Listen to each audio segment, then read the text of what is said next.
So, werewolves. We got werewolves now. And now the boyfriend is going to be one. That certainly does complicate things.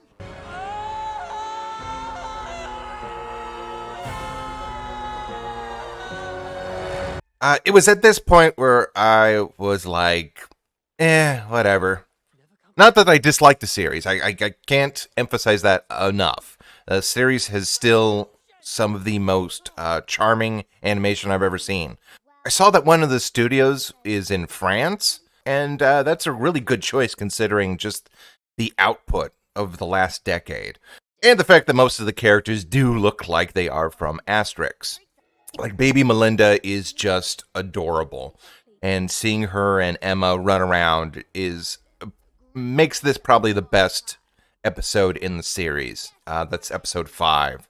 But I just came to a realization that this is going to throw whatever it wants at the wall.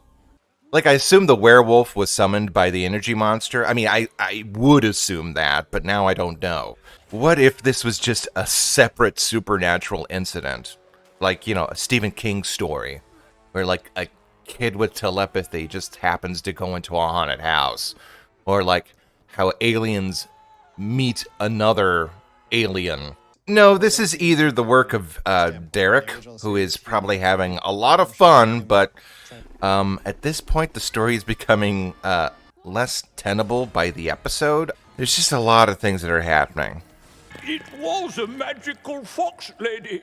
Or this is all from Genndy, which is why I was really nervous when I heard that this was a dream project from, like, the last 30 years.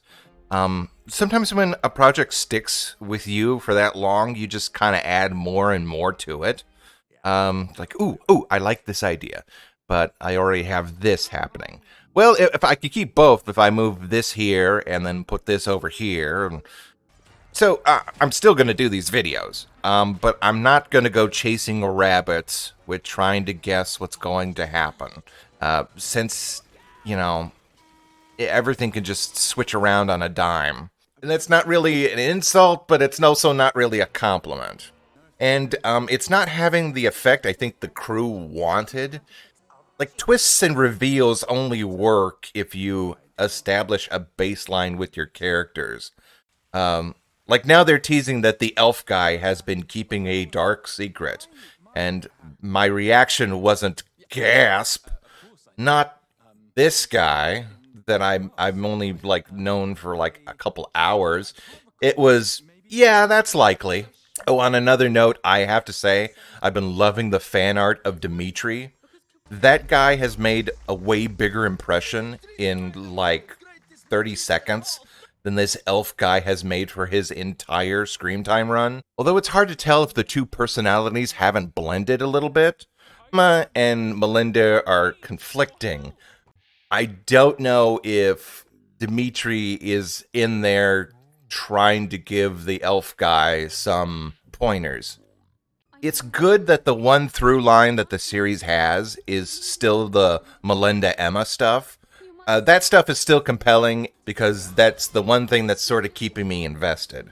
I will say, however, I'm a little proud that I was able to deduce a couple things. Otherwise, it's just, I'm kind of like just getting the feeling that this is beef between a giant monster and 3 idiots that were roped into doing this over and over again by some creepy old dude. Yep, it seems like this is less of a story about good versus evil, and really is just a long-running domestic quarrel. And, that there is that part where Morgan says, "No, you will not have her." And then basically something comes out of Melinda and takes over Morgan's green magic, and that turns her into the energy creature. Now, since Morgan Le Fay is a bad guy in most Arthurian legends, we are to assume that she wanted the power for no good. But the camera is telling us that Melinda's power is way more destructive. It always has. And the camera is also telling us to be sympathetic towards the Kasune, who may or may not be Morgan. More powerful by the moment. what is to be my fate? Then there's this asshole. Like, the biggest twist so far that actually had me stunned was the fact that the inventor of all the robot technology wasn't just Merlin's head in a jar. And again, I'm speculating. Is he the true villain of the series? Couldn't tell you. He sold out the Fox. I've been betrayed. But if he wanted to get rid of her, why not just contact Unicorn first? Unless he didn't know Unicorn existed until they tried to get Copernicus repaired? But then what did the Fox tell him? Like, I want to buy your robots. What's the whole double-sided spiel? Why didn't he just go to the police and say, hey, there's this very suspicious person that bought some robots from me, and I think they may be tangentially related to this situation. I know where they hold up. Unless the guy with the distinctly purple Dexter's glove isn't this guy, man, I hope this series isn't trying to be too clever for its own good. Still, though, I can't be mad at it because, like I said, honestly, I can't really hold it to anything since it hasn't, like, held itself to anything. And you know, one advantage to it being animated is that, you know, you can't afford to waste time. Unlike if this were a live action series. You know, if this were live action, I'm sure they would, like, stretch out all of these plot beats for, like, at least 3 or 4 episodes. Maybe even entire seasons. Then by that point, the audience would just feel like an intense burnout. I don't feel that way watching this because, again, it just kind of moves at such a good pace.